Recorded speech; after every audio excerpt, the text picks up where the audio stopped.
Man, I think I'm honestly the new freeze frame Crane. This is insane. Like Newbie's complaining about his internet all morning, and now I'm getting the bars of death. As soon as we click the go live button, hopefully it's all good. But man, it's getting crazy with the brigade. This is honestly, it's getting crazy. Last night, Puck Streets, after dark, all I see, Brett Boy, Ben, Brett Boy, GA. Then we see winner takes all, the heat check.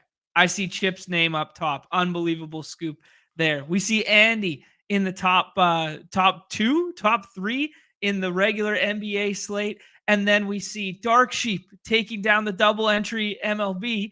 And then we see Nez's name right up there, third place in the regular MLB. It's incredible. It's a beautiful thing that this community just comes together, supports one another, helps one another, and everybody is finding success together. Boys, what a night for the brigade.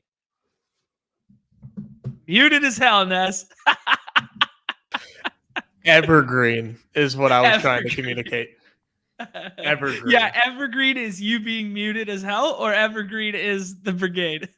Both. A little bit of both. A little bit of both. 100% both. Man, just try to be polite.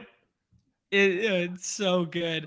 That was unreal. That was unreal. Just I always like to hop into my morning routine is hop into each thread that I'm not in, every second, the puck and all that, hop in, the golf and see what's going on. And then just seeing the typical, was this the night before? Like, did it lag? Like, did we just not get a refresh on the Discord? Oh no, Brett won again. Okay, sounds good. Yeah, it's literally just like, sounds good. Like, there was a petition to not have him be in the dangles. I think they're going to have to. Basically, any draft with Brett, it's just going to have to be thrown out. Like, I'm sorry, sir. It's getting to the point where it's sus.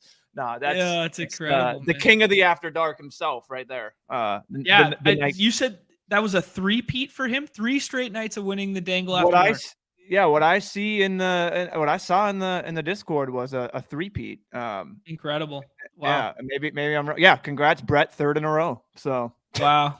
That's so good. Here, speaking of the man right here, Chip, big shouts there. Man, that's incredible. Big scoop.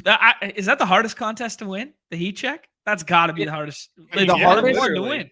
The hardest and just the absolute. If you're not first, I would rather be in last. Don't show me my username. Don't show me second place. Don't show me 2nd through 10. Don't show me in the top 25. Don't show me anything. Just show me I finished dead last, because that's how the lineup was supposed to compete. But yeah, shout out Chip.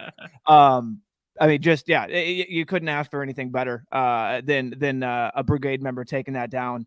Absolutely. And we've been clamoring for a winner take all type contest. We didn't know that it was going to be to this level. I mean, they kind of just blew our minds out of the water with how awesome, like, they honestly did. I wasn't expecting $20. Wasn't expecting it to be this high, but yeah, it's were you in there last night, John? No, I was not in there, or I would bring it up for him. I did not play the heat check. Admittedly, I didn't play a ton of anything last night. As I say that, I had 55 Thursday night hoop drafts. Well, how many of those were auto? All of them. Every single one of them. But yeah, just like Andy's name right up here. RT99 always hanging out. Big John always hanging out. GPN, GC. Baby Stevie, GPN, whatever again. You won't even know. Alan's right here. Chad's right here. It's just like every single night when you scroll these leaderboards, it's members of this community that have all found one another through this. Incredible. Oh, here we go. Numi's got it for me. There you go. There's Chip's big 8K scoop. Beautiful lineup there. Damn, man. Yeah. Do I need one more, or is that good? No, you're good. Yeah, that's perfect. Yeah, I'll go one after so you can see that. Yeah, no, beautifully constructed lineup. Yeah, and with 42 from KD in the first, like doing it with KD in there, that's incredible. Because I would have thought for sure you needed Steph over KD. You would have needed the Steph Booker start. Yeah, like seeing what was it? 30. Trying to see that 33 from Joel, and then only seeing 42 from KD. Like they did. You're just thinking, oh my gosh, like he's gonna separate easy. Like it should have, like, you know what I mean? The consensus 101, the whole talks, do you fade him and all this? And then he only puts up 8 more points or whatever, 9 more points than literally Joel. But yeah, still. You just needed the Devin Booker and Westbrook, basically. And Looney. I mean, Looney was an absolute well, Looney smash. for sure, but you definitely needed the 63 and 71. But yeah, you needed Looney and then the rest of those guys. You just having no duds. Yeah, absolutely. Important. Oh, that's very important. Yo, RT, very important question here. Yeah.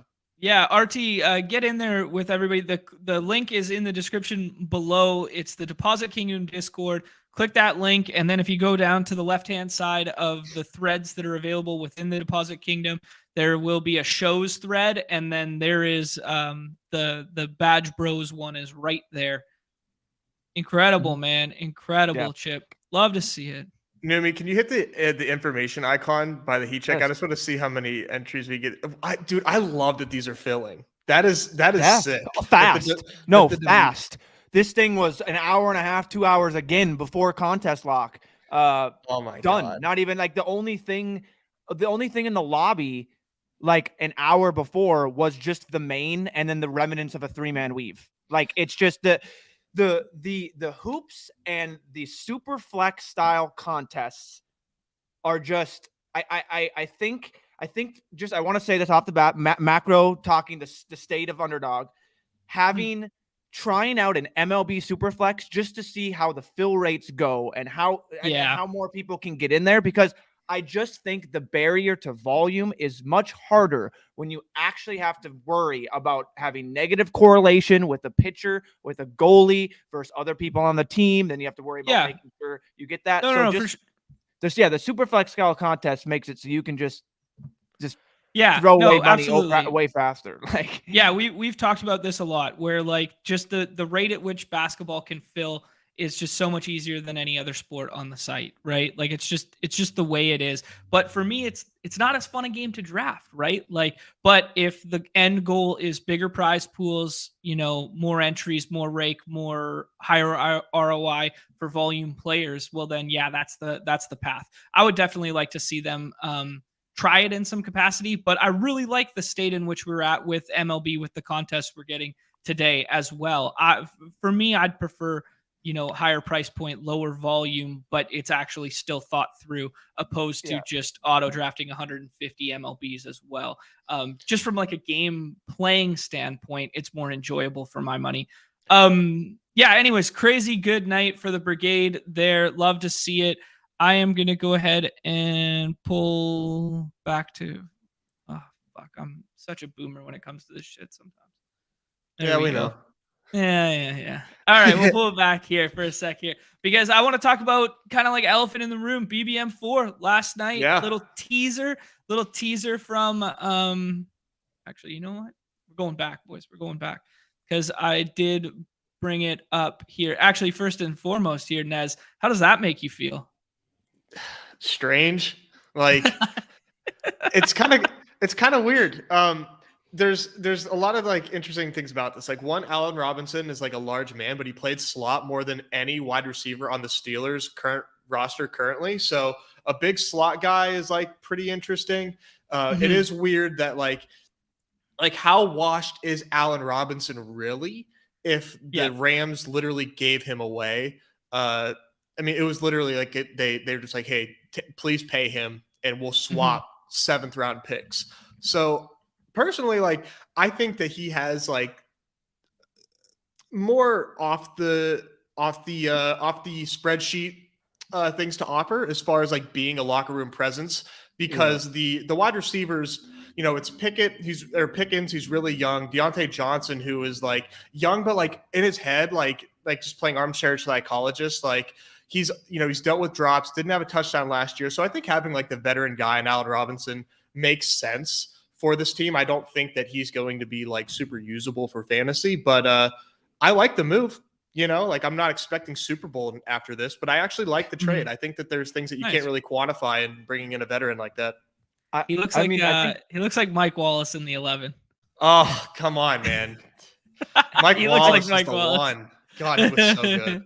To your point about just giving them away for nothing, the Rams seem to be giving anyone and everyone away for nothing. I mean, they traded Jalen Ramsey for a 3rd-round pick, so they're in total. We gave it all up for the Super Bowls and we got one, and now it's tear down. Flags fly forever, man.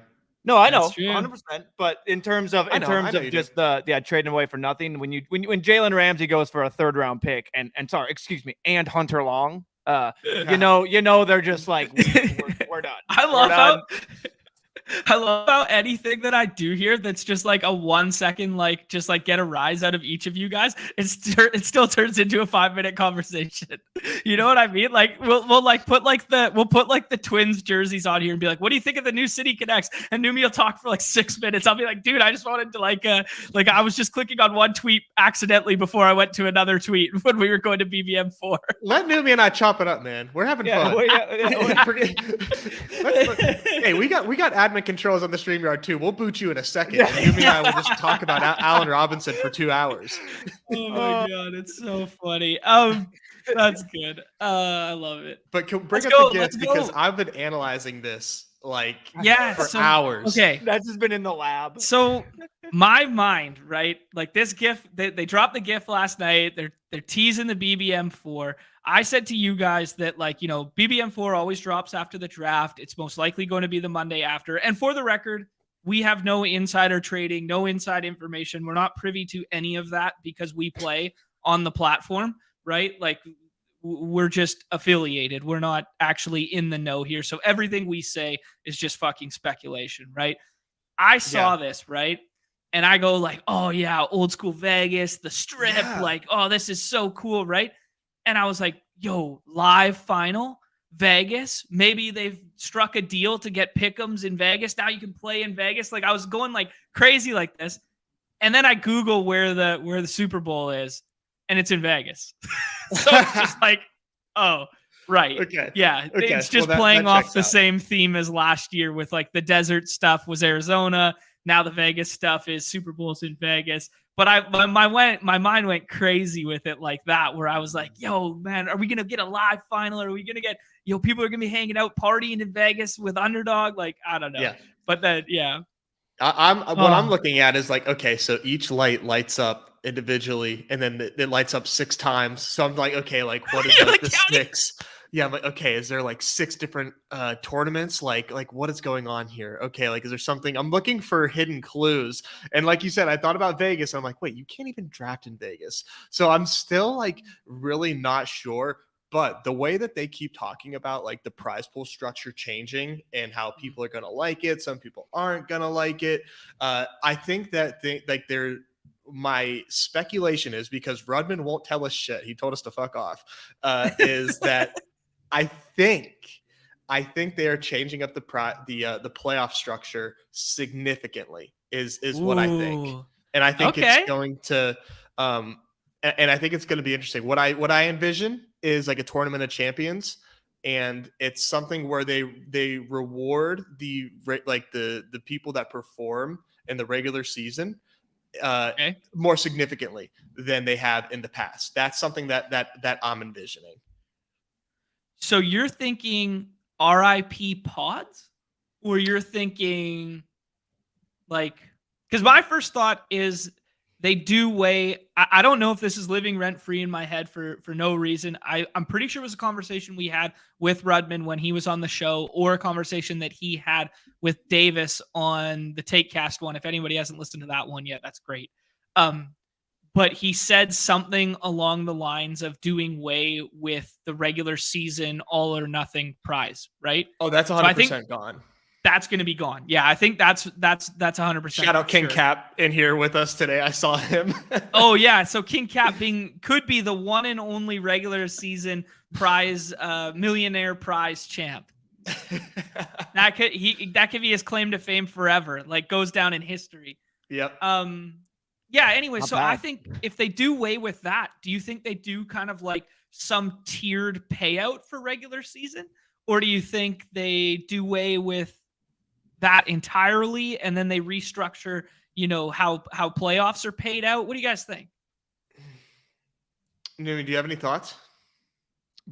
I go so just to throw this out there to everyone, I all of a sudden missed this. So 20 minutes before the show, you're like, BB, I'm like, oh, they drop it? They're like, no, the God. teaser. I'm like, teaser? So I'm seeing the teaser for the first time. Internet works a little slower. The news gets up to Minnesota a little bit slower than the other areas of the country. It's all the I fucking guess. snow. He's farther up. Well, I know I'm actually more north than him. He's farther away. No, my first thought is exactly what you guys are saying. Is get away with the one, basically all to first for the regular season first and nothing to second. I don't think they're going to have anything to the regular season. I don't believe. Okay. I think they're just going to do away with it at all. That's kind of my belief from just the way I was hearing them talk, seeing the vibe that everyone was kind of giving out, like January when this kind of got done, where I think all of the prize pool is just going to simply go in the playoffs, where none of it's going to go with anything to do with the regular season round one or anything like that.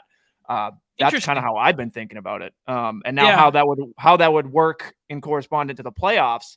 Yeah, I don't think it's going to be RIP pods. Not that you're saying that at all. I don't think anyone's saying that. But in terms of in weighting it, so are you saying they're going to weight it basically, or make it so whoever's performed better, like the higher scoring teams? Or no, I just think it's going to be a little FFPC influence. So if you're not familiar with FFPC playoff structure, what they do is they take your average score from weeks like the regular season, and then they incorporate that into how you play out in the finals. Your average score in the regular season contributes to your playoff score, and that helps you win.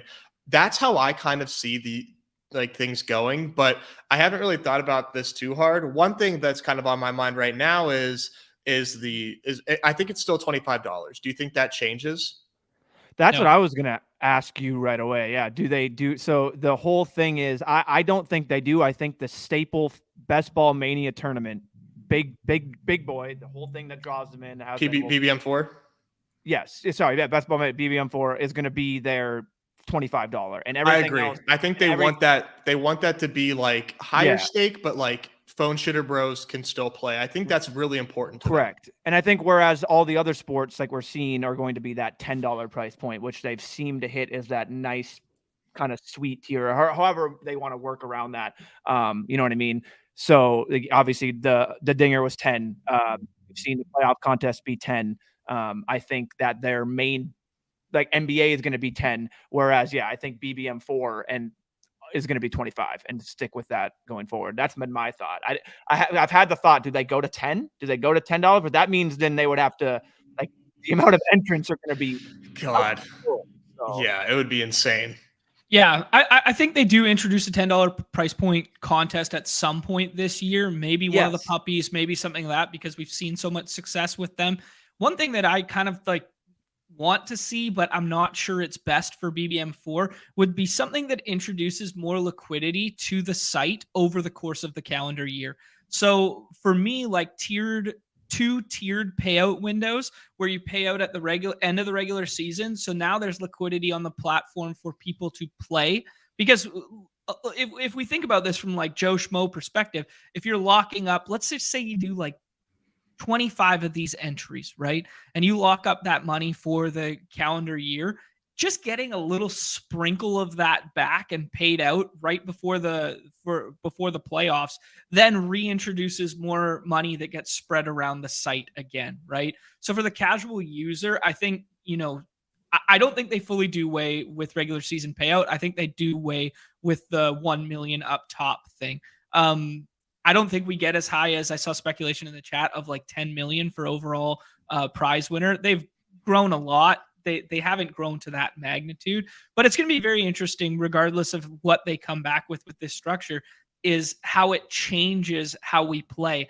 And I hope it doesn't change so drastically that all of like the information and knowledge and game theory we think we've developed from the last couple calendar years goes out the window, and it's like a completely new contest. That's what I hope doesn't happen, but I don't think that will happen. It's just kind of I think what's more likely is there's just more ways for people, like you said, to like get liquidity on the site, like on the way to that week 17 where that's still all that matters, but there's more payouts on the way to there.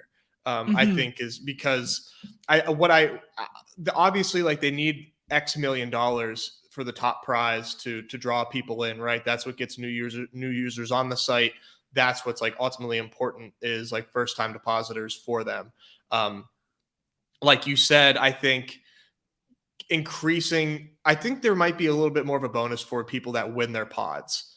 I do think that there's something to be said about like getting first in your pod and then that not just being all for naught.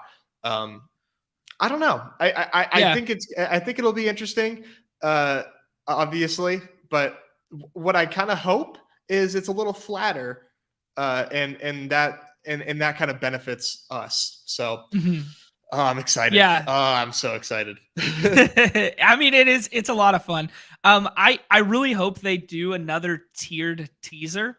So like let this kind of like funnel over the weekend, then pre-draft like next week on like the Monday or Tuesday, they drop another little nugget, like just like another, the prize pool, right? Like not the prizes, but just total. Just they total did that last pool. year. Yeah, that's good. Yeah. So they come out with like, total, whatever their guaranteed number is. I actually don't even know what it could be. Like maybe last year it was 10.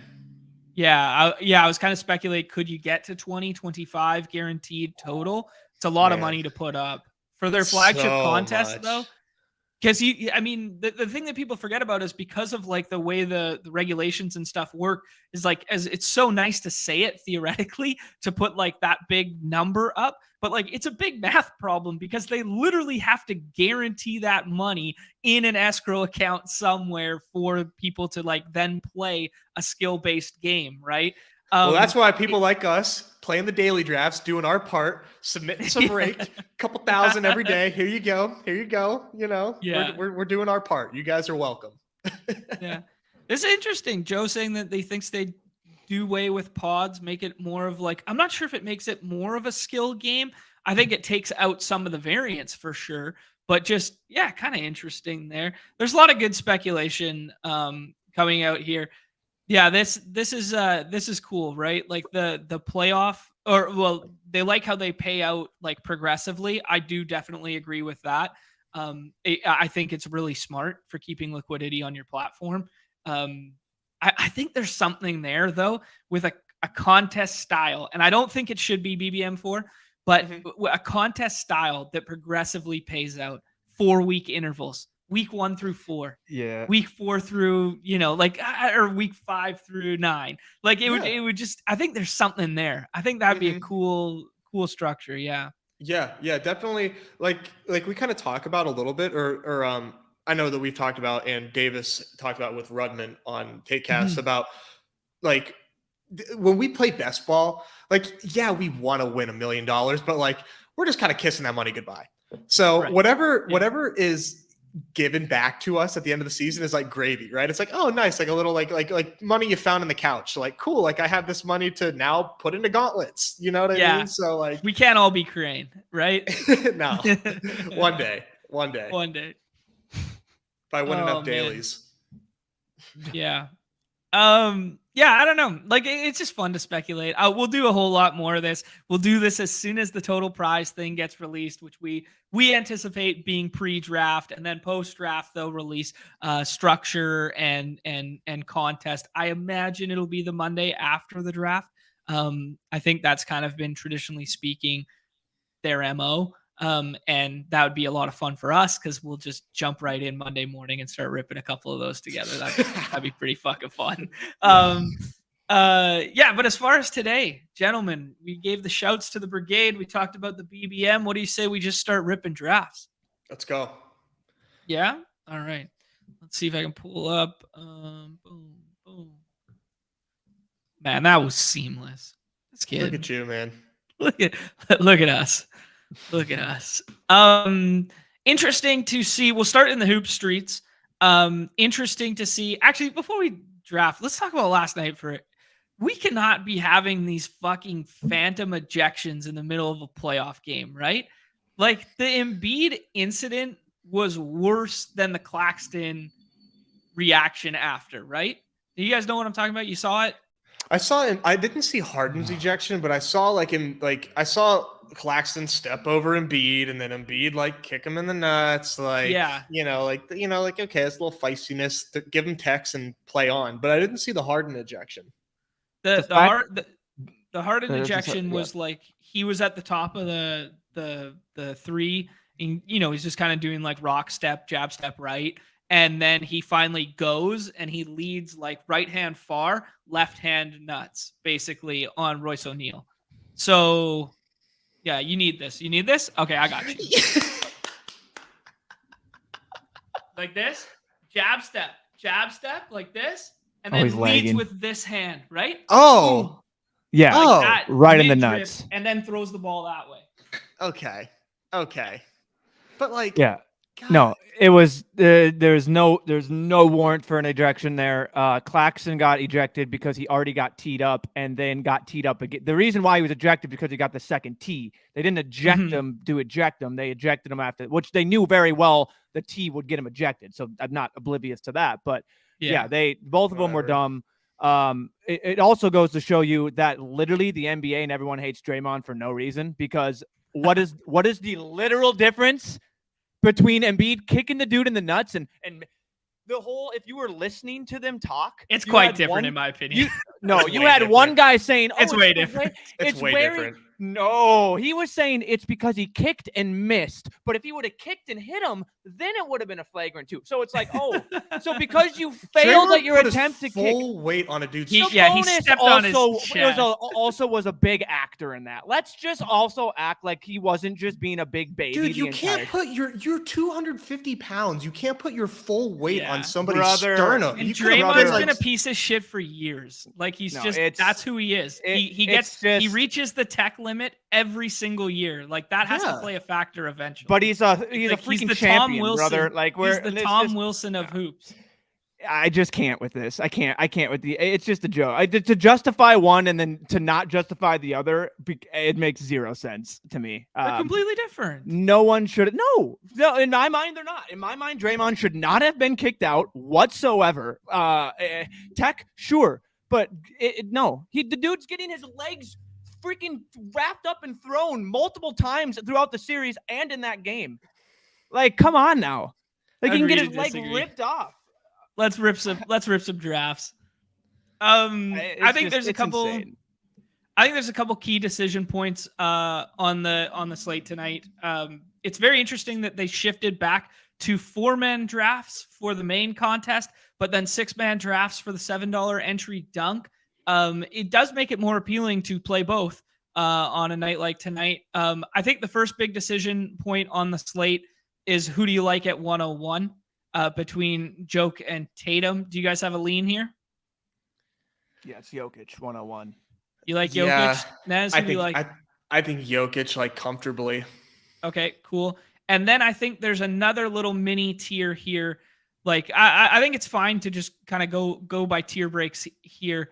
I think there's a little tier like this, and we are seeing the projection models not love Randall, and we are seeing Randall fall. Slowest pace game with the best kind of defense from the two Twin Towers on the other side there. It kind of makes sense that the projection models don't like him, but there's a little bit of leverage if you want to get over the field on Julius Randle right now. And 1-1 series going back to the Garden. I don't know. Stranger things that happen there. I'm buying the dip on a little bit of Randall here. I've seen him slide as far as like 11, 12-ish, but I get the FUD. Who is your guys' kind of like favorite of this next grouping? After Tatum or after Mitchell? Because I think everybody's going to kind of agree that it's going to be Tatum or Joke at the 101. That's a tier. This next tier, I think we can kind of just lump this together and you guys tell me who you like or who you want to add to this tier. I think DeJounte is pretty expensive. Do you guys agree? Oh, expensive. Okay. Yeah. I don't know. He kind of like put up garbage time minutes yesterday, like last game, and that's kind of how he got those extra like 8 points fantasy wise. So I feel like that's like slightly inflated. I'm just like waiting for him to come down to earth, and he's at home, so I mean maybe he gets a boost there. But I would take like Jamal and Brunson over Murray and Cat personally. Okay. I don't So know. Maybe like you got DeJounte's Murray just really down playing here. different. Yes. What about the top part of this tier here, Neumy? Who do you like between Mitchell, Edwards, Jaylen Brown, and Trey? Rank those guys for me. Mitchell, Brown, Ant, but you could. I could you probably like Brown over Ant tonight? I could probably talk. I could probably talk myself right into Ant. Oh, you don't say. Yeah, it's just I think Brown has a higher ceiling. Okay. Yeah. Personally, but what we've seen from Ant, I feel like he's the most consistent T-Wolf. With that being said, I'm gonna have close to as much. If I could have 100% Cat, if it wasn't for Crutches and Andy in there in every draft this morning, I would have Cat. Like I think that ADP. That ADP doesn't make any sense. You're sandwiched in between Jalen Brunson and Darius Garland. We're joking here right now, right? Like what are we doing here? Like Derek White is a 13.5 ADP. Today's a very fun day to draft. If you have any takes, any whatever you want to do, you can come in here and straight play angles. And it's very fun. I'll say you don't really think you even need quote unquote to projections. I really don't. Come in here and make your tiers. This is playoff ball. Like if you know ball a little bit, you really don't need to. Like, it's insane. Cat for me personally, he's ranked like in raw points, like 6, 7 in another one. So like you got him up here. So you have him in front of or behind Trey? I would have him in terms of my rankings. He would be behind Trey, just because I value ADP in that. So I'll take Trey. But so I think it's interesting, just because this contest is going to have the most entries. But its ADP is not going to be affected by any of these 4-man drafts. So ADP only gets formulated by 6-man drafts. Yeah, that's how it is in every contest on every sport. So the dunk is setting ADP. So if you want to troll a little bit and dunk and keep these guys suppressed, I mean, for $7, light that money on fire and keep the ADP weird in the 4-mans, because that is what is setting the 4-man ADP. Interesting. Yeah, that's a really good nugget there. I didn't even think really about that yet. I think someone mentioned that and it kind of went over my head. I'm just still flabbergasted that I don't understand why they switch. So I'm still in the mode of like why I'm now drafting a 4-man for a 3-game when I just drafted 2 6-mans for a 3-game. Yeah. So I'm trying to like adjust as somebody that's more casual than you guys at NBA, I kind of like it. Yeah, it makes sense. Like as a casual you draft player, starters.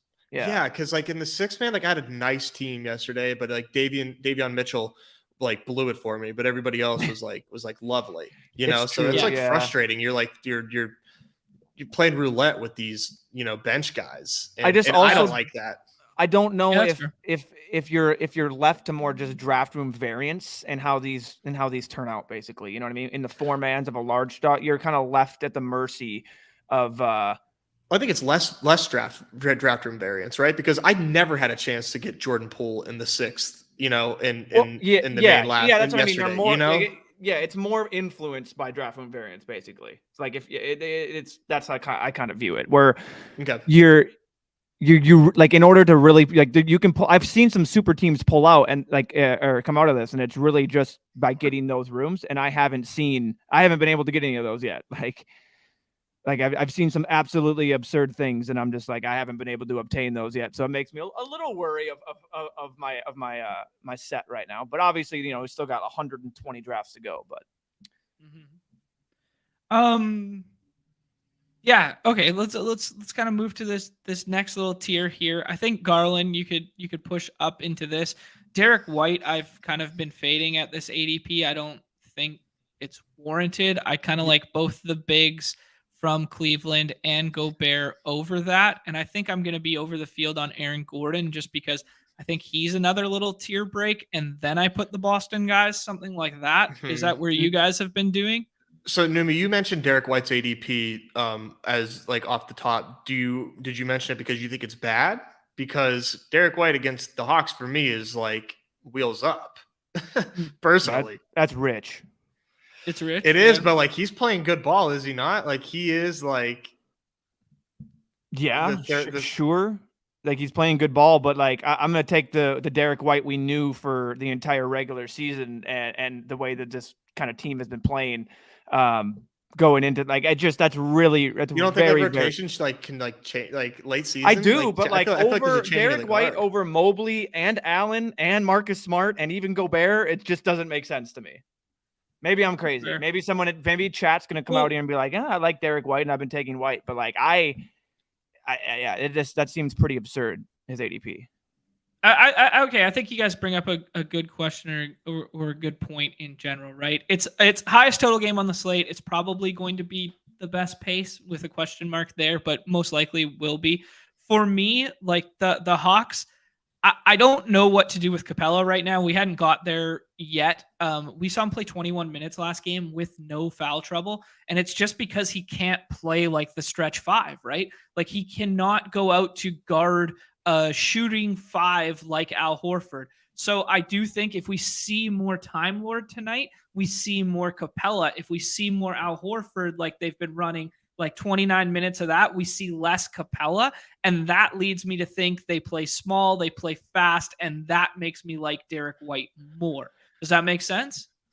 It's kind of where I'm at. Like, I feel like, I mean, yeah, I was off. Maybe it's just recency bias, but I'll just say I was off Claxton last night because they basically showed that they can't play basketball with Claxton. And next thing you know, they're like, oh, hold up.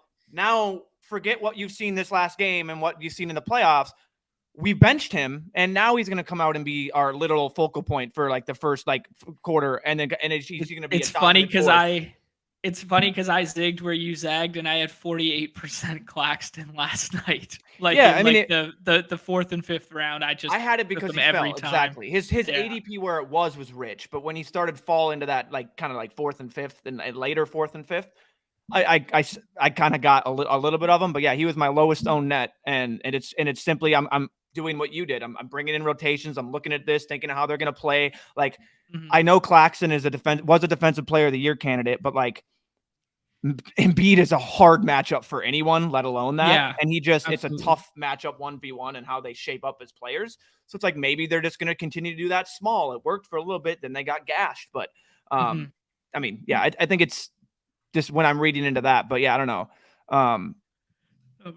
Are people saying Derek White is him? Okay, I kind of like doing this now that we got the rotations up in front of us. I really don't know what to do with the Atlanta's other side of Atlanta. Like, I don't know if we should be. John Collins I think he was 2 for 11 or something to start that game last time out. DeAndre Hunter was on fire to start the game. I think he had 12 and 10 in the blink of an eye. It's kind of interesting that I'm basically only seeing Capella drafted as another Atlanta piece, and then nobody else. Might be a little bit of leverage there late. I guess you see Bogdan go some percentage of the time. Bogdan Bojanovic. I always fucking him with Bogdan and Bogdan in the same series. It's like the Nathaniel Lowe, Brendan Lau, Nathaniel Lau, Brendan Lowe situation all over again. I'm not smart enough to keep up here, boys. Anyways, do you guys see any other pieces that are going like relatively undrafted in these games, or someone you'd want to get overweight on either side of this contest? Nothing egregious that I've seen. No, okay. I mean, it's tough. Like, I think if somebody has we're kind of just throwing darts a little bit in the sixth, but there's I think we kind of hit on like the main pieces. Like, I personally like Derek White, so I'll take Derek White, and obviously I love Kat and I love Rudy. Their ADPs right now for me are just like the bee's knees. Like, it's really nice. Okay, so I think we're all kind of in lockstep there with the Kat and the Rudy stuff being kind of like values at ADP. Derek White's a debate right now. And moving to the next game, slowest pace, back in the Garden tonight. We put Spida on the cover because, like, if there's a dude who, like, we joked about playoff Jimmy, we joked about, if you just think about dudes, like, these guys are dudes, right? Playoff Jimmy, playoff Kawhi, despite sitting last night, which was really weird and strange. I didn't get that. Playoff Donovan Mitchell feels like a dude, no? Like, he feels he feels like a guy who could just go in the Garden tonight, and rip someone's heart out. Yeah, the way that I'm like extremely surprised at these scoring outputs that we've had from Donovan Mitchell. I didn't expect 60-point fantasy games from him like consecutively. Yeah. This Knicks and Cavs series could be extremely pivotal for everybody's best ball pods, because this might be one of the few games that go 7 and it's like, hey, did you have Donovan Mitchell? Like, see ya. You didn't. You're not advancing. That was the thesis. That was the thesis on our Cavs love. Yeah. Yeah, it's low key coming to fruition. I hope this series runs 6 at least. Neumy, anyone you like in this game over the field, outside of like kind of the big 4 on the Cavs side and the big 2 on the Knicks side? Are you getting to any RJ Barrett? His ADP seems a little rich to me. Are you getting to LeVert? We saw LeVert play big minutes off the bench. Would not be surprised if he started tonight. What do you guys like there? Evan Mobley. Mobley, yeah. So you like Mobley?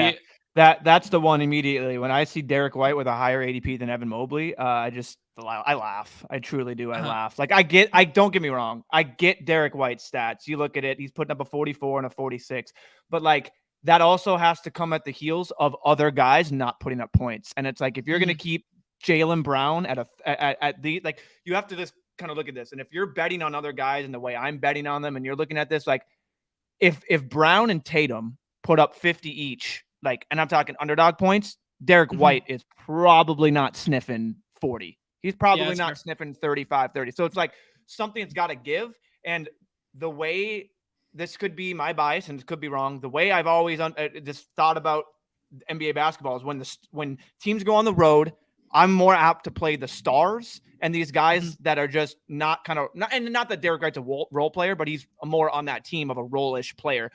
And then when the guys go at home, that's when I'll take these role players and the guys that can get actually, like, crowd energy, boost them up. That whole thing's going. They're back at home. They're more comfortable. They're there where they are, versus when it's on the road, normally it's your stars that take over. That's my brain, and maybe that's totally wrong, but I see that as like, give me Tatum, give me Brown, like give me all of that. Like, and again, give me the 6th man of the year at that price, like over Derek White. Like, you know what I mean? Like if I'm getting Malcolm Brogdon at 780. Well, that's a different conversation, because the real 6th man of the year plays for the Knicks. Actually, he's in this game. Oh, I know.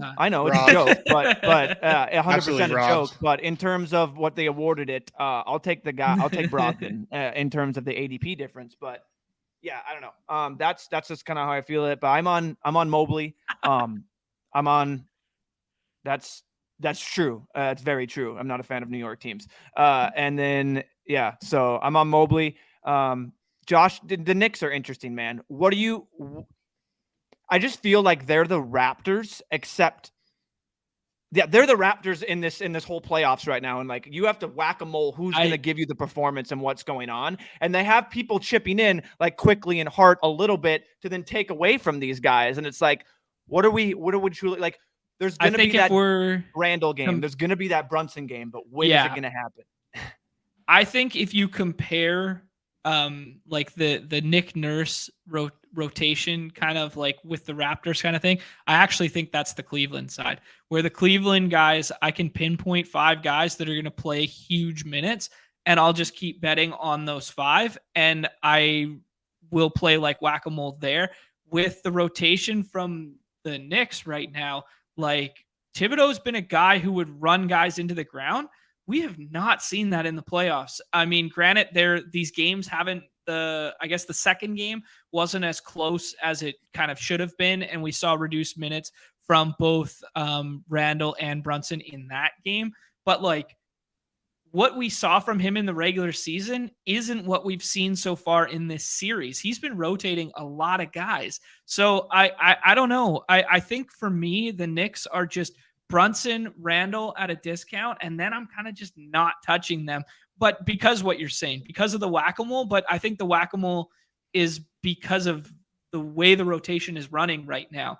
They could easily go back to just running like everyone plays 38 tonight between RJ, Randall, Brunson. I'm going to be underweight RJ at his ADP right now. I think that's kind of like my one stance. I mean, I'm an IQ guy. I don't love him tonight. I would prefer to take some 6th-round shots on Josh Hart.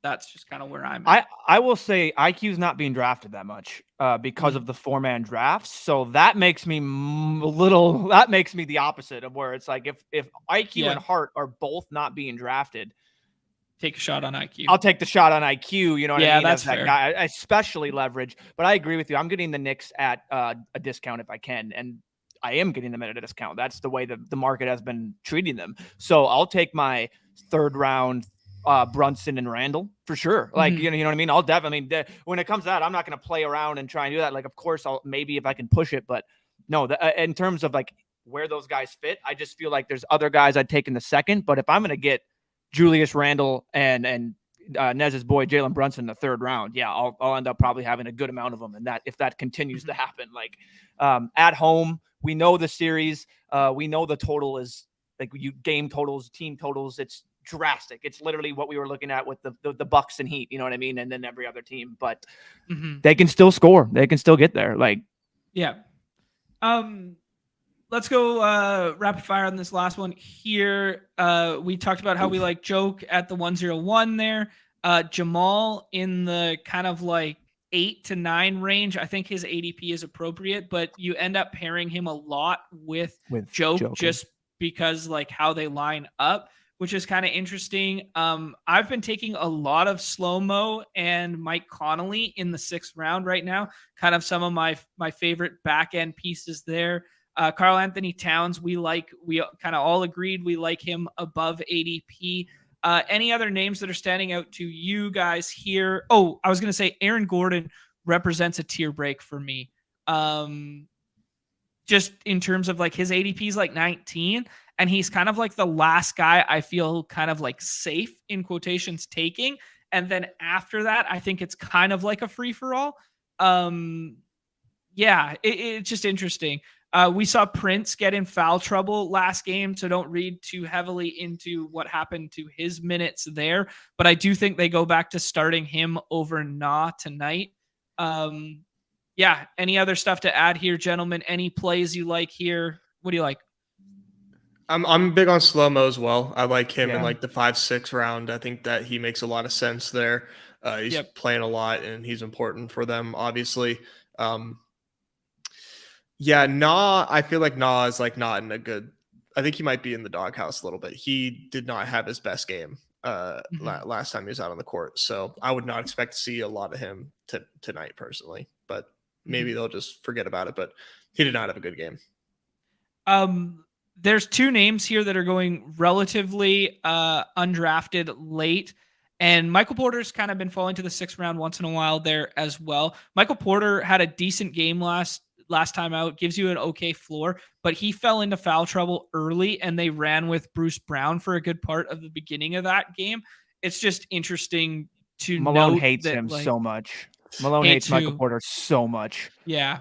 Like he literally that was the rift. I don't know if you remember. There was a rift early on in the season. It's been dating back like years where literally Malone's like there was the quote where he's like, yeah, it's hard to basically continuing to go out there when like I'm going to continue to give other guys minutes and tries if this is how it's going to go. And then Michael Porter shoots back. He goes, yeah, it's hard to get in a rhythm when I'm playing short little spurts and getting taken out so quick. And they're like going back and forth at each other. And then he dogged him for his defense, like at one point, and Porter shot back. So yeah, they just have this like they just don't like each other. He just like if I could have anyone else on the team. So any quick trigger he can to get Michael out of that game, he's like, all right, get him out of there. If he's, you know what I mean? Like foul trouble, perfect. My boy Bruce is coming in. That gives me a little more interest in 6th round Bruce because I hadn't been taking a lot of 6th round Bruce to start. And that kind of gives me a little glimmer of hope about some 6th round Bruce Brown there. Yeah, I mean, I say that I'm still taking Porter when he falls at the price because it's Michael Porter, and he's basically Jalen Green-esque, where he's going to get you there on shooting volume and hopefully get you there on some peripherals. But it's mainly he's going to need to be filling up that stat. But then you have to understand if he's doing that, that's more likely is costing someone else on that team in terms of fantasy points on Underdog. If Porter's that guy you end up needing, but I like it. Are we in agreement here that we're going to take Joke over Tatum? I would. Yeah, I would. All right, let's do it. These are currently my five scroll the F down guys right now. Admittedly not crazy far down for the first couple, but I'm slow-mo Conley. I like Levert a lot, and then I like Bruce Brown, and then I like Al Horford. I really like Al Horford. Okay. I like it. One of my favorite 6-round picks right now. If he's there, like seems like he's there quite a bit. He feels really safe. I like it. Here you go. Levert is Carlos so interesting. He's very interesting because I'll pull up his he was basically going undrafted last night when I did like 10 of these. He played 39 minutes last game. Who is the guy who's starting Okongwu? No, that Isaac Okoro. Okoro got 2 quick fouls, played like 4 minutes, and then they just pulled his ass and ran with Levert the rest of the game. And he played 39 minutes off. Yeah. I think Okoro played like 2 minutes, like you said. Yeah, not even 4. I think he got 2 minutes out there. Good job. Yeah. This would be Karl-Anthony Towns for me. Yeah, so here's the pivotal decision point right now is when you take whoever at the 101, Randall's falling because of the projections, and he comes back like this. You could get over the field and get really exploitative with Randall today here. We are doing the thrust Karl-Anthony Towns up right now. Now it becomes, do you pair Jamal because he projects better than both the Knicks guys over this and you run like these Murray plus joke, or do you try and pinpoint, call your shot on a Knicks guy? Who do you guys like? Nez, who do you like more, Brunson or Randall? And I think I know the Brunson. answer. Yeah, I think I like Brunson more than Randall, and I don't know why. I don't know why, and that it's definitely going to be a Randall game now. Right, but no, dude, I got a really strong, gross feeling that like Brunson, like the Garden's going to be the bing bong tonight. Garden's going to be going. It's going to be electric at the Garden. I just see the ball in Brunson's hands just so much. Calm down, Rydock. Calm down. Oh, Okoro is a legend. Okay, here, let's see. Actually, I want to go back here. There was a question in the chat. I think Brett Boy put it in there. Was it to rank the guys? Yeah, rank these guys. That was basically the conversation we were having right there. Yeah, so rank Cat, Jamal, Brunson. Nez, you go first. Well, basically in reverse, I would say Cat, Jamal, and Brunson right now as it stands, unless I don't know what could really like change my mind. But I agree. Okay. Same order. Yeah. Fantasy Labs has Cat 3 points over Brunson and Murray a point below that. So Fantasy Labs has it Cat, Brunson, Murray. What's great? We'll make this pick here, and obviously I'm going to say something that this makes sense. Yeah. So wow. So we get Mobley, and I think we take Gobert as well. I think Gobert's kind of theft right now with the Phantom Q tag. We saw him play the most minutes we'd seen him in a long time last game out too. I don't think already having 2 Denver guys, I'm not sure. My peanut size bro science brain says don't add Aaron Gordon to that and just take Rudy Gobert. Does your guys' big smart brains agree with that? I would take Rudy. I would take Rudy. Yeah. Okay. I think if Rudy was gone, and depending if there was no one else above Aaron, I might take Gordon and just I agree That's why I was saying earlier that I think Gordon is a tier break. I think when Gordon goes at 19, you can do whatever you want. I think Gordon is the tier break. Do you guys agree with that or no? Definitely. Like in my first drafts, I was like wrestling between like Horford, Conley, Slow-Mo, and Bogbog. Like that was. I kind of got so you have Gordon as a tier break.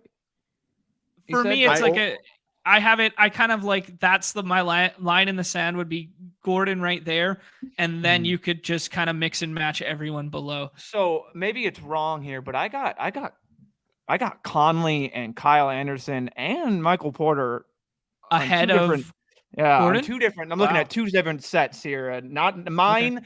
Another kind of brought together, and then another just straight one, and all of them are showing It's minimal. It's the decimal point thing that I bring up over and over again. But in terms of points. Yeah, which is interesting because but yeah, I think for me they're all kind of clumped together rather than a tier break though. That's just what I was interested kind of bringing up. Yeah, for me it was kind of like Derek White, Gordon, and then I kind of just go do whatever you want after. I don't know. Like that's kind of where I've been getting weird with it. We've been seeing this a lot. This RJ Barrett fall a lot. Horford? We both talked how we like Horford. Yeah, or my eyes would be one of these three players. We could do Levert. Yeah, Levert's my scrolly F down guy, and I don't know. That's we got Mobley already. Big leverage, dude. Is that better than Horford? Oh, shoot. Who do you guys like? I don't know. Levert seems really sneaky because Right, you don't even see him right now. You don't even see him. Yeah, I think that I'm Holy shit, wondering I've done too much 38. if that's going to be the key to this slate. Is what guy or potential two guys did you say that this tier sitting at the top of my ADP are just going to fail, or people aren't going to get the right combos, and then you just scroll down to this other tier that's in terms of projection and rankings isn't that far off, if anything, from that tier, or like the tier that's at the top of the screen, and you just say Levert, like quickly, those guys kind of down there, and you add them and you continue. Like that's interesting. That makes these formats a little interesting in terms of how you want to play that last round, rather than, like you said, Nez, oh darn, it's Davion Mitchell or Keegan Murray, for God's sake. Or one of the or Poole and Gary Payton, and hope that they all play. You know what I mean? Like, well, shoot, I would love. You know who my guy was? Bones, baby. Oof. I was all in. I was taking Powell at 13. I was taking Powell at 13 and Bones at 21 last night. That was my big thing. If you can, before we get back on the clock, John, if you can scroll down, guys, to that. I did not win. I was gonna say, sorry, Des. Sorry, how did that game go? If you can scroll down to where we were looking at our sixth pick, I think you kind of have to sprinkle in a lot of these guys, and if you scroll down even more, let's go to the RJ Barrett at the top. Scroll RJ Barrett. Got it. So if it's could it be an IQ game? Could it be a Mitchell Robinson 6 block game? Right. What about Josh Hart? I don't know if he was hurt last game, but if he's getting minutes, these are guys that you can't completely dismiss, because we've seen their blow up games happen. And usually IQs are when, he's the next man up, but I don't know, man. I really feel like it's going to be Quentin Grimes is going for 40 tonight. Right? Yeah. He's going to get 35 minutes. He's not going to miss a shot, and he's going to drop 40 underdog points. Yep. I like Ant. It's interesting to note that the ADP has changed since last night. Trey was ahead of Jalen before, and then the old projection models and everything comes out, and Jalen was now ranked ahead. So I have a lot of Ant plus Trey. So I'm going to go ahead and pull rank here and say we're starting Ant plus Jalen, just to get a little different than my Thank you for my that portfolio. Nugget. Because I started off 5 straight Ant and Jalen Brown. I went, okay, well, this is going to be the most owned combo in the history of this contest. So then I went Ant and Trey. And now that you say that, I'm like, well, all right, that's good to visualize that, because that's interesting. And I got to stop worrying about the combos, and I think too much on how they're owned by the field. Because I immediately was like, I got 4 or 5 of them. I'm like, oh, gotta be worried about that. Here's one little thing with the Randall slide too. I want to ask you guys is there was a lot of talk that he was legit hurt and maybe not going to go game 1. He went game 1. He came back. He hasn't had a Q tag or anything since. Do you think he's playing banged up right now? Somewhat, I think. Yeah, I don't think he's 100% potentially. And maybe that's influencing Tibbs's rotation right now. You would think, right? They're just being as careful as they can while still trying to win. Game one, the highest minutes was Julius Randle at like 33 minutes. No one played more than like that's just un-Tibbs, that's un-Nick like. It was very un-Tibbs. And the Cavs played everyone like 40 minutes plus. Like their starters, it was crazy. For me, I like Garland, and then I think we all like Mobley over Jared Allen, but I do think it's closer than we were giving credit. We could do the Derek White thing here, but making the Derek White bet with Jaylen Brown feels bad. Do you guys agree with that? Yeah, it does. I always do that, and then it always ends up where it just you know what I mean? I always think that way, and then it ends up just you needed White and Brown on the same team. Like so, I think yes. I just think it shouldn't deter you from having a couple combos, but in terms of together and the votes. Mobley Derek for me. White did. Derek White for Nez. Who do you like? Yeah, well, Mobley. Mobley's fine. I mean, Mobley or White, either one. 2-1. Well, that's not a vote, Neumy. We were doing a vote. I said Mobley right away. I said Evan Mobley. He wanted Mobley, and then I said either way. I don't know, man. I just don't think the minutes are. I don't think the minutes lie with Derek White. I'm gonna stand on my hill and I will go down with the ship whenever my tall son Evan Mobley. What the fuck happened to Grant Williams? He's Grant Williams. I mean, like, you want to talk about a guy who can just get hot from three all of a sudden and put up a score you need in the sixth round out of nowhere. Yeah, he was a good role player for that team. He's just been DMPCD'd over and over and over. It's crazy, out of nowhere. Which is funny because I still think he's still probably going to get somewhat of a bag this offseason. Like that's been the talk, right? Like the guy wants all the money. Like it's crazy. It'll be bad contract wherever he goes, I think. Oh yeah. It's going to be a bad team signing him to a bad contract, and in 2 years he'll be cut or something like that. Like John Collins all over again. Oh gosh. that was unreal. Oh, okay. We can do anything you guys want here. I think my projection brain says slow-mo as one of them. And yeah, I don't know. Who do you guys like? 6 man of the year staring us in the face here. Kind of an okay combo with Conley is one of them as well. Nez? Yeah, I agree. I'm really drawn to those Minnesota facilitators and slow-mo or Conley. Who do you guys like? Slow-mo. Okay. Who do we like here? Final pick here. Do we want to scroll down or do we just want to take... yeah, we do. Are you kidding me? All right, let's get crazy. Bruce? No, I'm just kidding. Is it the Mitch? Is it Time Lord 6 blocks night? Like, I think if we want to make the blocks bet, I'd rather bet on Mitchell Robinson. Okay. I don't think it's crazy. Okay, let's do it. If he's not in foul trouble and he's on the court, like, he's liable. You know, I love Mitchell Robinson. Been playing Hartenstein like the same, like almost the same amount of minutes as his brother. Hartenstein, yeah. There you go. Got Carlos in on Levert there. Hartenstein's a grinder. He plays hard. No, yeah, no. I'm just so they flip flopped. First game, Mitch Rob played 26. Hartenstein played 21. Last game, flip flopped. So, structure. He's got to get 10 stocks to pay off a 21 mins because he's not getting there on anything else really. Nice squeeze structure today. 15 gamer. It's weird going from 5 gamers to 15 gamers and whatnot. But 7 max contest, 500 at first. Gonna fill well before closing right here. Yeah, on a day where we have infinite playoff hoops and infinite playoff puck to draft as well. What do you guys say? These are pretty fast. What do you guys say we do one more? Or you want to do one of the dunk? Elongate the board a little bit more? Do 1 6 man? Okay. Yeah, let's see if we can fill this one out. I want to burn $20 and draft a heat check. No, I'm just kidding.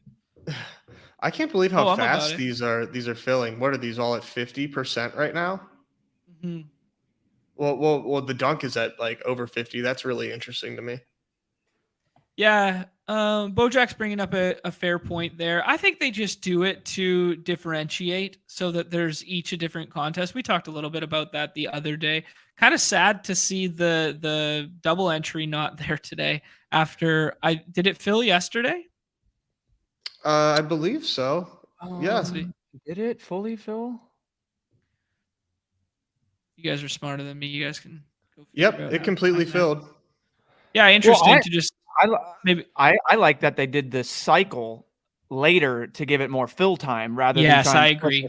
push a cycle. So to your guys' point when I was kind of pushing back, like, why is the squeeze not the same? Now I enjoy how they set this up where the squeeze, yes, they incorporated the early game in there, and then they allowed the quick little 7 max, the earliest thing, 7 max, boom, get in there, small contest kind of throughout the day. You have that and you incorporated a game, but then the main is still the main, and then the cycle gives time to fill. I enjoyed the way they did today rather than like all of them lock within the same time, but then they're just like one 6-man is this style, another 6-man is that. I would rather have it be like you said, the main, and then a 6-man be a double entry style, and then I like how they Yeah, for sure. I think they're onto something. Someone else said it in the chat earlier. I think it was Robert said. Yeah, here's a good one. Do you think Underdog will use some of these new successful MLB daily style or draft styles into daily football drafts? I think they're mixing and matching a whole bunch of stuff that they've already tried in the football streets that have had success, and then they're porting it to baseball, not the other way around. Because we've seen a lot of cool structures and a lot of amendment from them on the football side in the past. And I think they have a really good formula for football in general right now. So yes, I hope there's some overlap and they're progressively learning from all this, but they're a really fucking smart company, and that's exactly what they're doing, right? Yeah. Like you said, it's like the football structures came first. Damn, Cat went. We were hoping for Cat to come all the way back here. Well, we know Nez likes Derek White, and I like Garland and Mobley. And let's do Garland and Derek White this time, because we did Garland and Mobley last time. I don't really think we can make a case for anybody else other than Garland, White, Mobley, and Jarrett Allen. That's kind of like the tier for me. I don't think you can put Marcus Smart in this tier. No, I mean, unless you know something that we don't, like, I don't know how you can like come to that conclusion personally. Okay. You could get crazy and like push up Gobert or something. I would make more sense than Marcus Smart. Yeah, I could see doing that. Yeah. We just I just can't believe Gobert as a Q tag. Like is he really really? You're not sure if Gobert's going to play today? Like, fuck off. The Gobert Q tag is the exact same as the LeBron Q tag, right? Yeah. Like, okay, sure. Same with the Jokic probable. Like, oh, I wonder. Like, okay. Yeah, Jeff, we gave Cheap his shout off the top. Really nice night for. If you guys weren't here right away, because there's actually, I haven't asked nicely. There's 45 of us hanging out right now. Do us a favor, hit that like. We'd like to come back in the future. Hit that like, hit that subscribe, that follow, that notification. We keep showing up if you guys keep showing up. Appreciate everyone being here. Yeah, and if you didn't catch the beginning of the show, gave a laundry list shout out. When the guy pulls the scroll and then he drops it and it just keeps fucking rolling to the floor. Yeah, that's how many people did well in the brigade last night in all of these contests across multiple sports. Just beautiful to see. Love it so much. I genuinely I like to win, but I legit like seeing that more, I mean, knowing that Chip won the heat check, made my day. That was right. That's so awesome. Yeah. He has defeated the machines and then some. Yes. I love it so much. Slow-mo and Conley, yeah, you could probably easiest talk me double into tap Al Horford, ever. But I'll talk you off of them and then talk you back into slow-mo and Conley. How about that? Yeah, I mean, can't you just see the facilitator in slow-mo just, driving to that paint, little kick out, wide open 3, Mike Conley, icing, Conley goes for 5 threes and 4 of them are assisted by Anderson. That makes too much sense. I think slow-mo's in line for the most humble triple-double of all time tonight. Fuck yeah, I love it. 11, friendly 10, confines of the and Target Center do well for us. So friendly confines.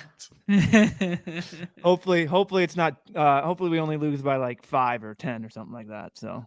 Hey, do you think? Hey, how about this? How about this for Galbert? Oh, never mind. They're from Denver. I was gonna say, do you think the snow in Minnesota is going to affect these Denver guys coming off the plane? Like it's colder here. It's colder here than all that. Than we're way more tough than Denver, Colorado. My sister lives there. They get nothing. No, Yeah.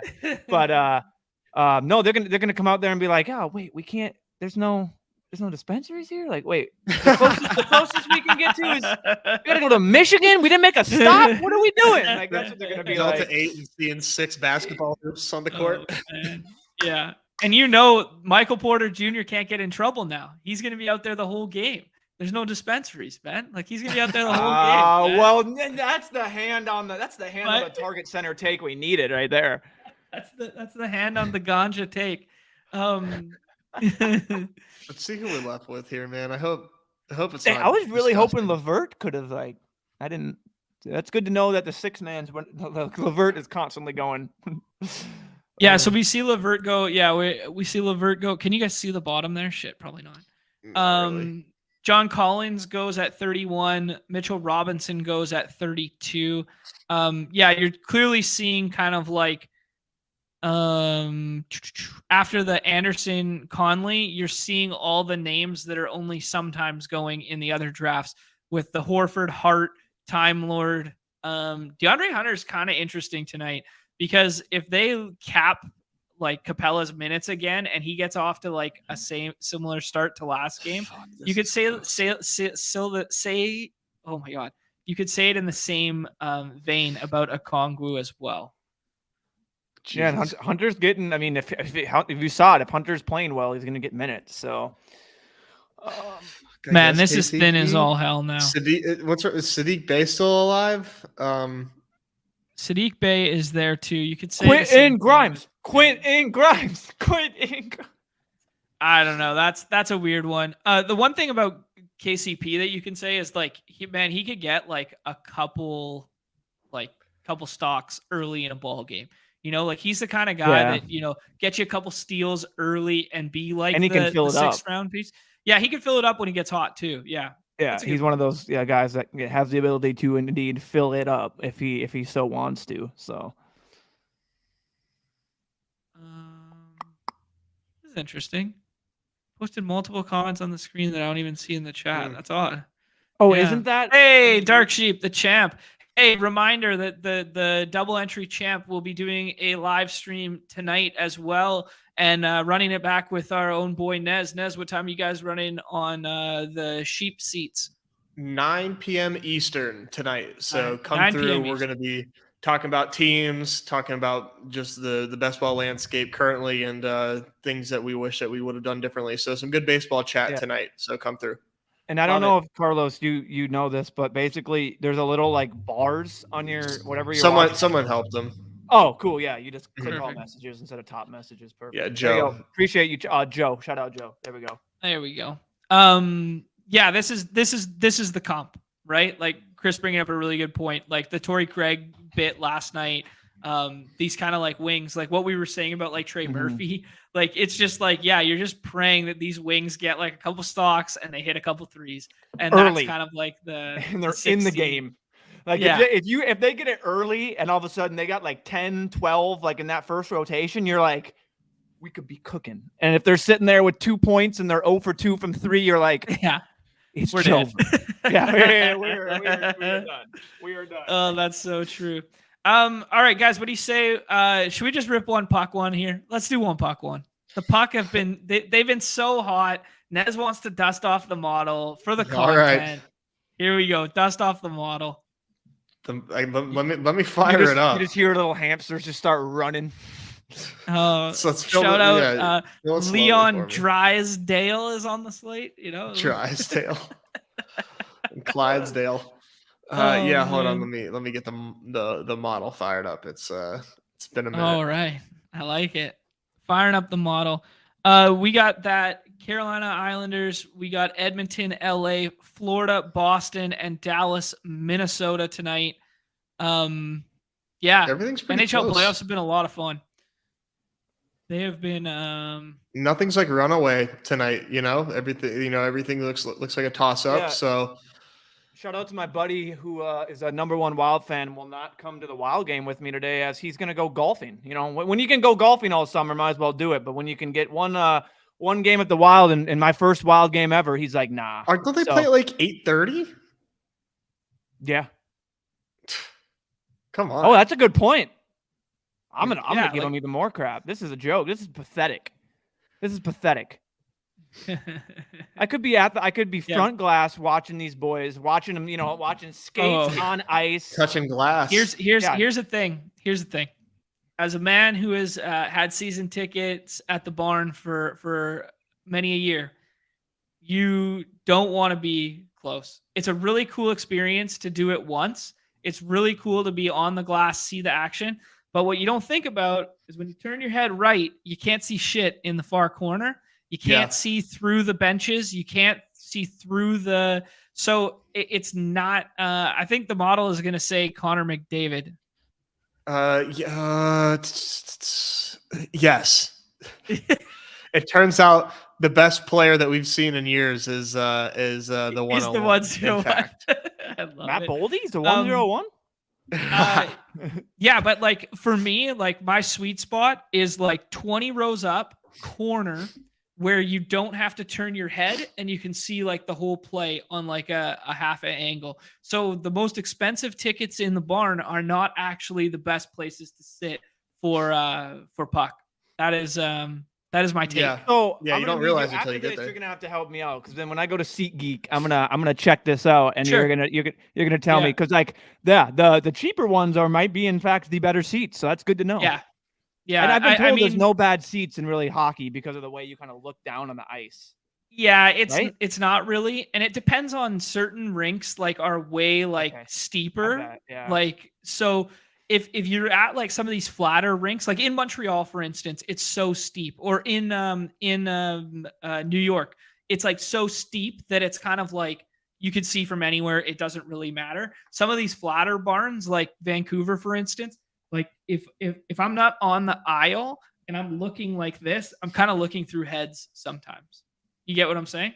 So you kind of want to position yourself so you got like a vantage point of everything. Anyways, whatever. Okay, so B-Breck, you're like, are we talking XL? Like, or are you just talking in general? Because I mean, if there's any Minnesota guys in here, let me know. Where's the best XL? Like, where are we talking? Oh, there you go. Yeah, there you go.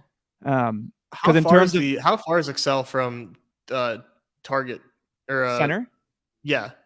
One's in St. Paul, one's in Minneapolis, but it's just across. It's just across the river. Oh boy. What do you think about putting the Nuge with him, or we could do Nuge. Like a full line, like that is full first line, and that is full PP1. What do you guys think? I do like Nuge. Coming in clutch. I'm a big Haskinen guy personally. I like getting my D man. Oh, you like locking it up? And I like Haskinen against the Wild. There's another defenseman I kind of like late. Okay. Let's build the line. I'm deviating from the model. I'm deviating from the model right here, and this one's on me. Okay. Go correlation over raw points. I like it. Yeah, there you go. So we 15 are to 20 rows up in Excel. Why did or club if you want those drinks to your seat. Actually, sat in the club seats for the last game of the season, and I was 22 rows up in the club seats. No, obviously not at Excel, but you know how you can like order shit to your seats? It was insane because I was right beside the spot where they come out. So all game long, it's just like trays of drinks walking through my line of sight over and over and over again. If I'd been like one row lower, it'd be like fine. I think there's 28 rows in like the lower bowl or something like that. If I'd been one row lower, they're the best seats in the building. One row where I'm at, it's just like this dude coming out with all the drinks. And I just was like staring at him all game. We were best friends. Like, you didn't. That's tempting, man. That's club level. News. Okay, that's good to know.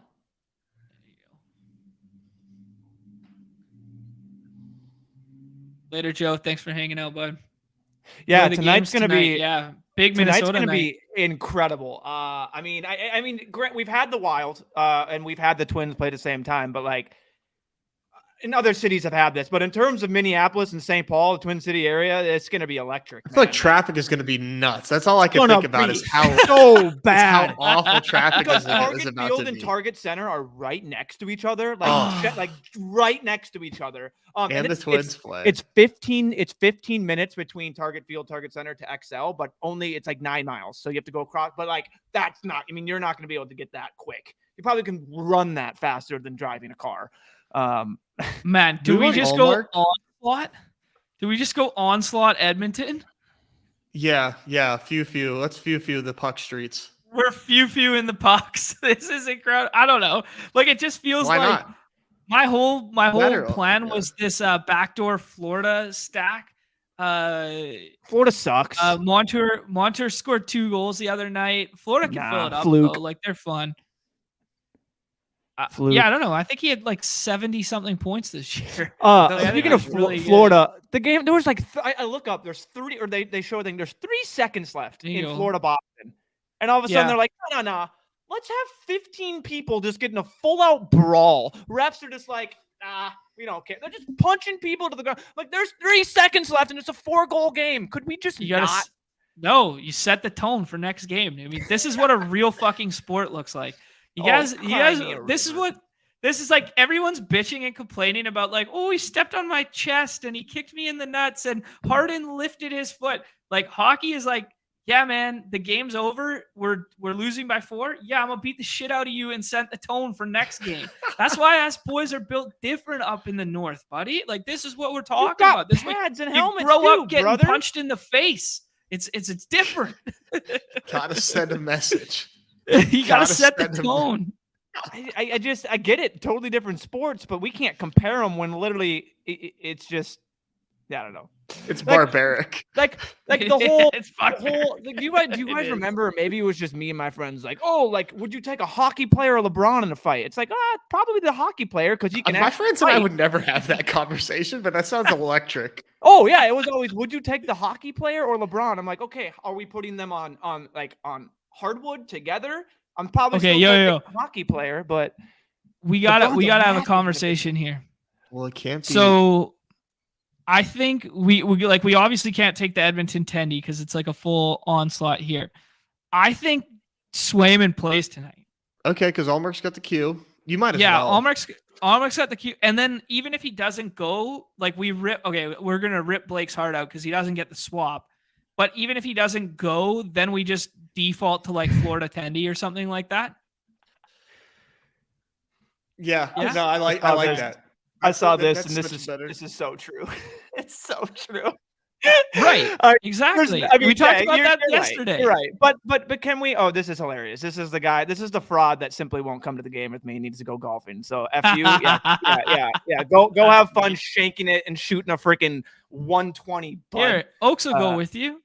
Oaks. There we go. I mean, I don't have tickets yet, but Muck it up with some Underdog reps. See if you can finagle any BBM4 details for us. Yeah. Get a couple wobblies in Oaks. Buy him a couple Miller Lights, and like all of a sudden he'll spill the beans, man. We'll be telling you who shot JFK if you give him enough grace. Yeah.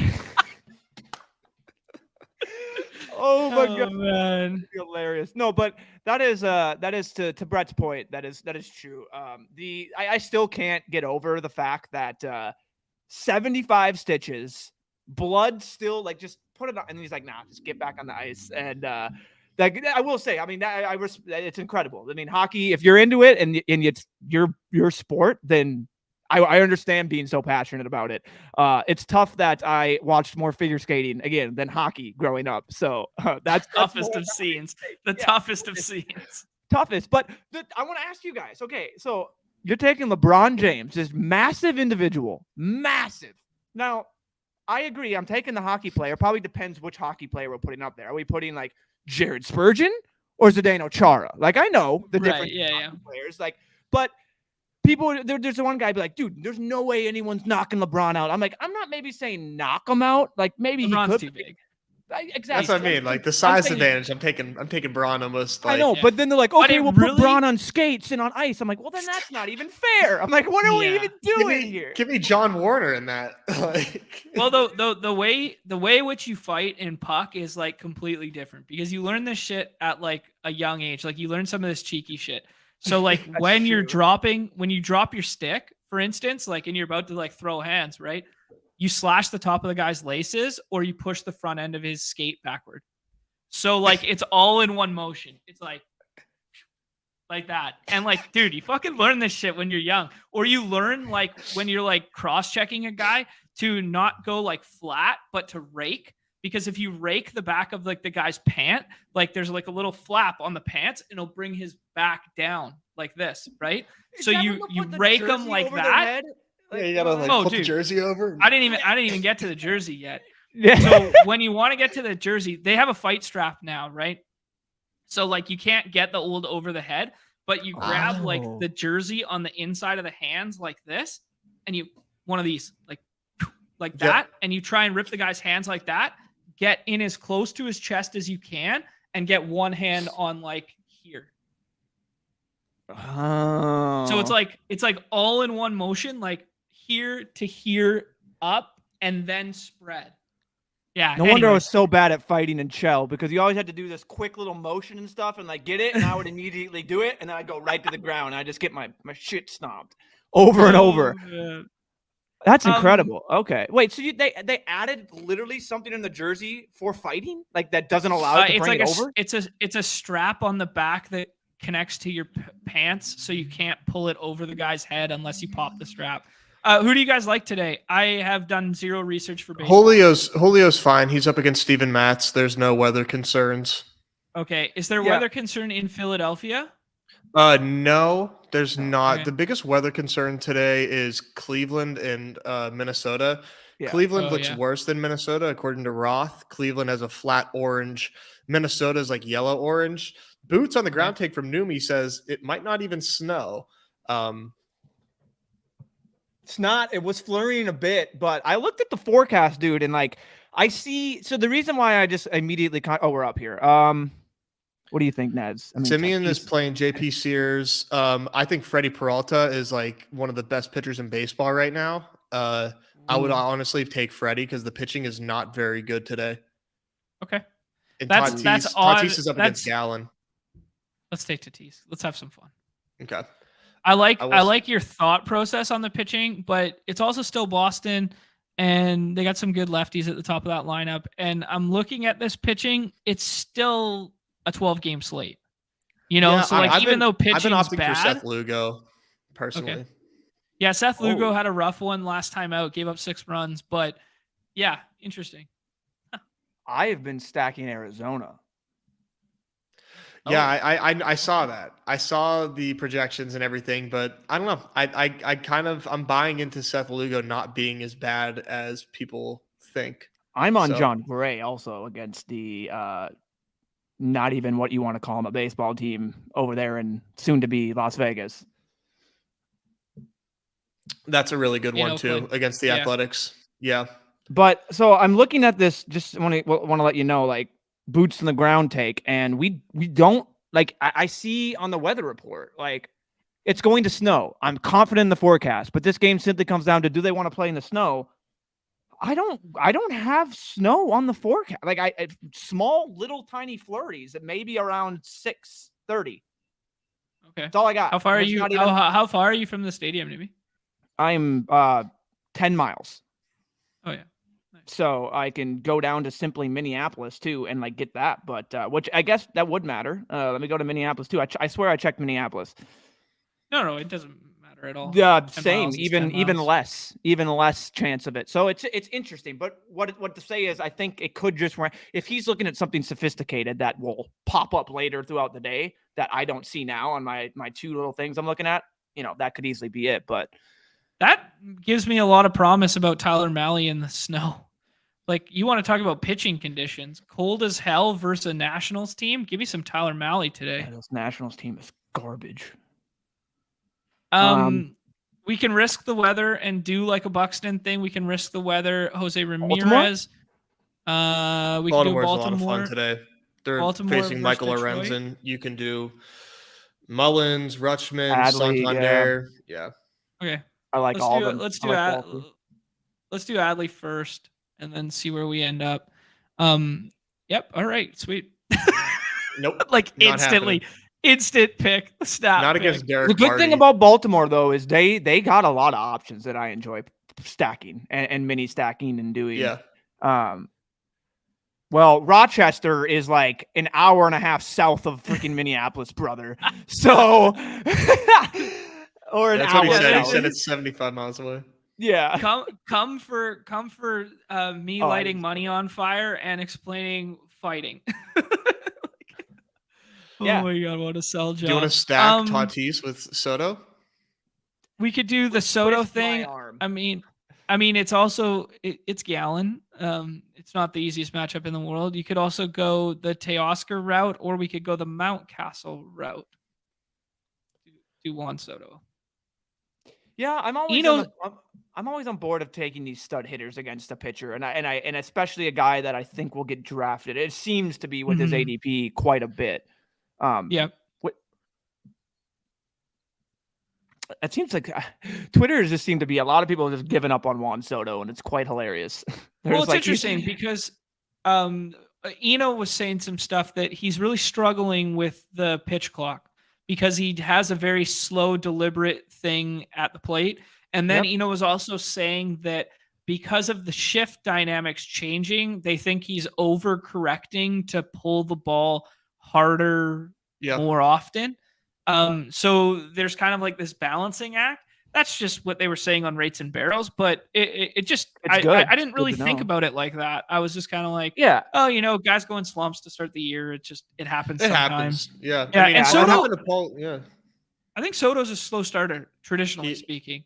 He was last year, I believe. Yeah. Or maybe it was 2 years ago. Like after the home run derby, he went on like an absolute tear. Music to Nez's ears right there. That comment. Yeah. That Nez just got tingly inside.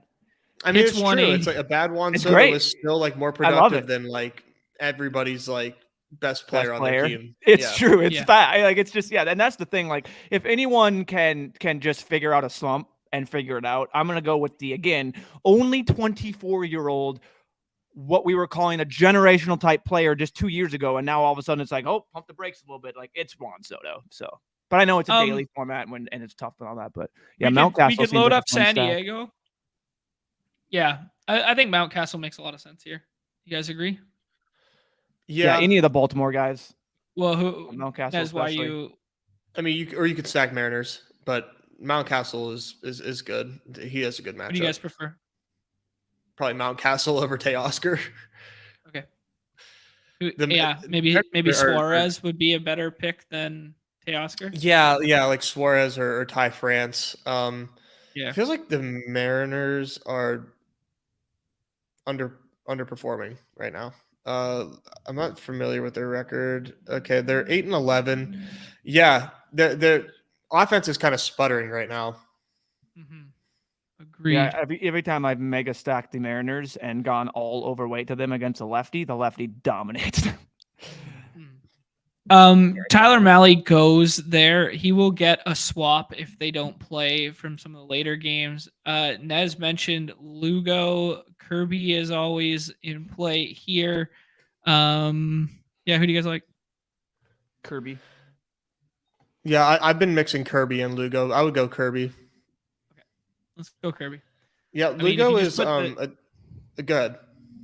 No, I'll just say if you put the two pitchers like side by side, like who has the chance to go deeper in a ball game, who has the better stuff, you pick Kirby every single time. But the Seth Lugo factor is kind of more the matchup and what he did the first two starts out opposed to his third start out. Yeah, I think Lugo's good. Cardi, I think for all that he's right. And for I thought it was 6. Yeah. No. He's like a little slow to adjust to some of these guys that, if you listen to other analysts have taken steps forward, Lugo being one of them. He has the Reds being really favorable against Mitch Keller today, so be it. You guys got time on the last one? Yeah. Let's do one more of these. The Phillies are the top stack today, though, against Noah Davis. Let's do a little deep dive on Noah Davis, who I've heard of for the first time today. I think he pitched once already, and I'm pretty sure he's a rookie. Thought he pitched against Seattle, right? Yeah. Started one game, went 5, gave up no runs. Yeah. I watched a bit of that one. That's how I know. But then, how much is he's pretty decent, or Seattle's been sputtering? He's a righty, so yeah. Plus, gotcha. Plus pitcher's park, plus whatever, right? Gotcha. Yeah. Got to ride the hot hand in Philly with Brandon Marsh and Bryson Stott. Incredible. I actually like Bryson Stott. So I know I like Stott. It's Marsh, the Brandon Marsh thing. Like I love the Brandon Marsh thing is such a farce. Like yeah. I like he's hitting. I like Stott. Yeah, and Stott's leading off. So yeah, nice little ADP hasn't caught up to him yet. Nola is interesting right now. Sorry, go ahead. Who are some of your guys' favorite stacks today? Colorado for sure. Ooh, Colorado. Or I'm sorry, I was talking about the opponent. I apologize. Philly. Oh, I got you. I was literally about to go, Nez, you're gonna have to sell me this pen because I do not get this one, Nez. I don't double bubble leverage. Double bubble leverage. No, see that I got. I just when you were like, who are you in? And his first one, Colorado, I'm like, huh. But there is something to be said about Aaron Nola this year, in that he is not looking quite as much as of himself. The velocity from this year has taken a step back from last year.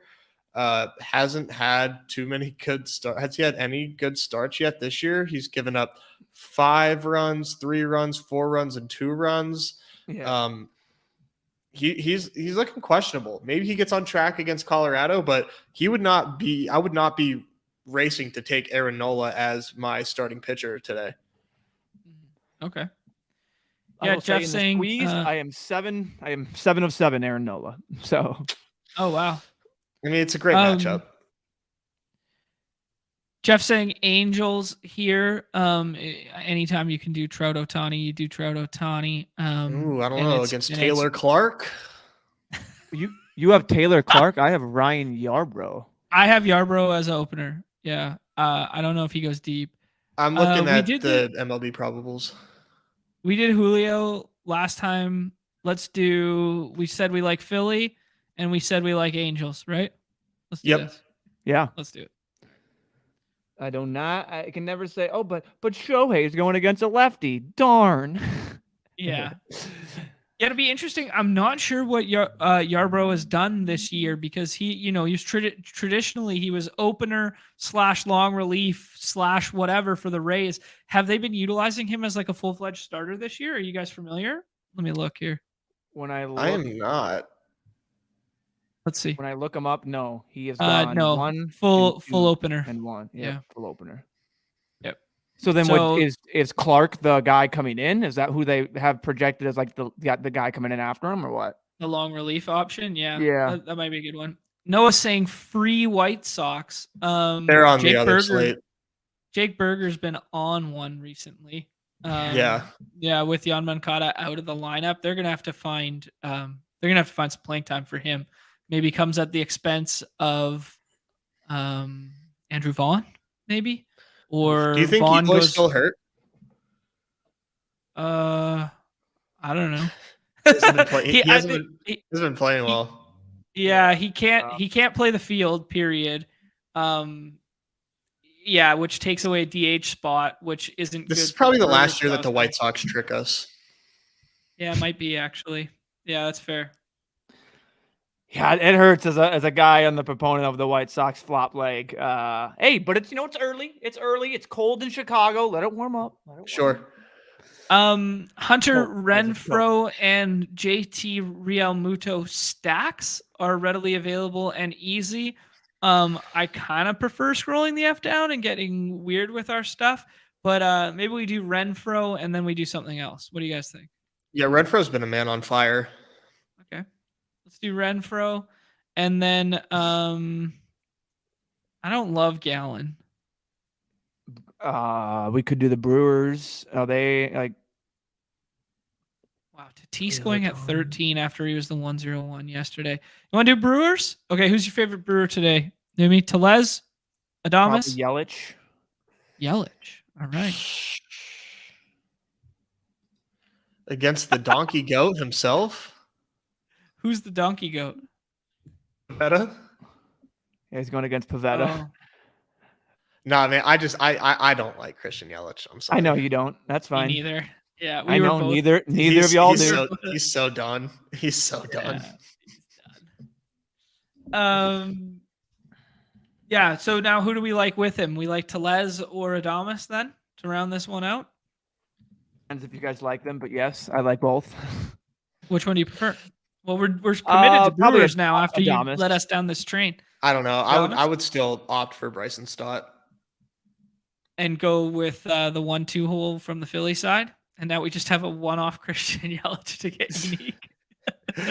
Kind of. I don't know. Otherwise, the Brewers are facing Nick Pavetta. You can always go Tellez at home. You know, can't ever go wrong there. Yeah, you know, Cardio. But they're banged up. Like I think Garrett Mitchell and Winker, I believe, are on the IL for them. Is Winker already on the IL? I didn't think Winker had gone yet. Okay, maybe not. No, I just don't know.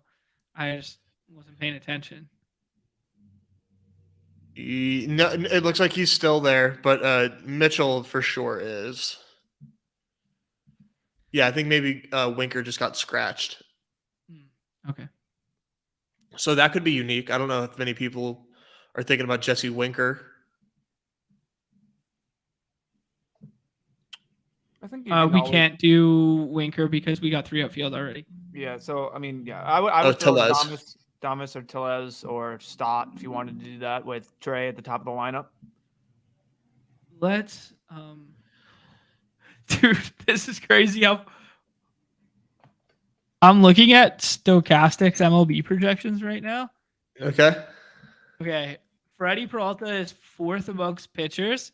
Then when I click like MIL for Milwaukee, the next player is Adames, who's actually not that bad. Not that bad. Him and Tellez are kind of like in the 28-ish range at hitter.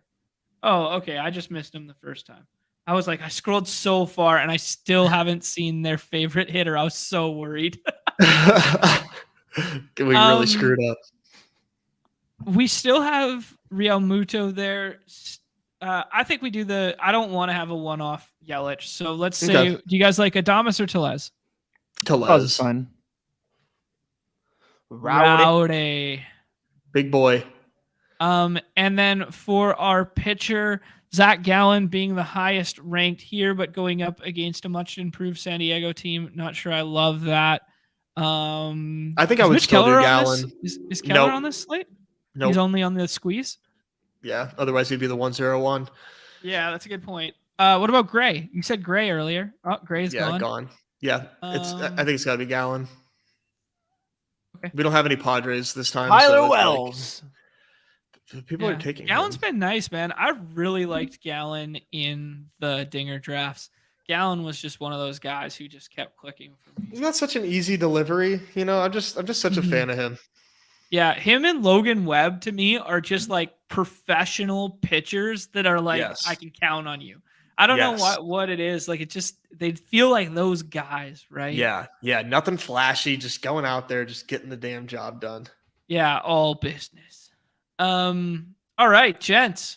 Yo, fun one today. Mixed up a whole bunch of sports there. Talked a little BBM4. Hopefully we got a little more info. Talk a little BBM4 next week and then get prepped for NFL draft. Reminder that Crane will be here with us on Wednesday. That'll be a lot of fun. Not playing on Underdog Fantasy yet, like Nez's shirt suggests. Promo code MLB, and they'll just give you a free $100. You put $100 in there, they'll give you a free $100, and we can just go ahead and do $45 drafts together. That sounds like a lot of fun to me. Anything to add, gentlemen, before the weekend? Have a good one, guys. And you will see me from a new location next week. I'll be back in Pennsylvania. So mini hoop? Maybe. Yeah, the mini hoop in the background. Bring it back. We're literally gonna get the dunk take. Oh boy. And the take of the day is the slam of the day. Let's go, baby. Breaking the rim. The people have been clamoring for the mini hoop. I know. It's been too long. Been too long. Appreciate the kind words there, Noah. Great day for Minneapolis sports today. Neumy, enjoy the game if you do find your way there. Hopefully it doesn't snow and we get some Byron Buxton as well. Yeah, that's it. All right, best of luck to everybody drafting. Best of luck, everybody drafting tonight. Brett Boy, do us a favor. Let somebody else win the puck tonight. Come on, man. We're trying to draw people to the platform to play. Yeah. Stanley Cup Finals come around, and Brett Boy has won his 33rd in a row of the 33rd. His name is all over the Stanley Cup. Yeah. Oh man. All right. Best of luck to everybody playing on Underdog Fantasy tonight. We will see you in the lobbies. On behalf of Neumy, Nez, and myself, everybody's favorite time of the show, the end. Peace.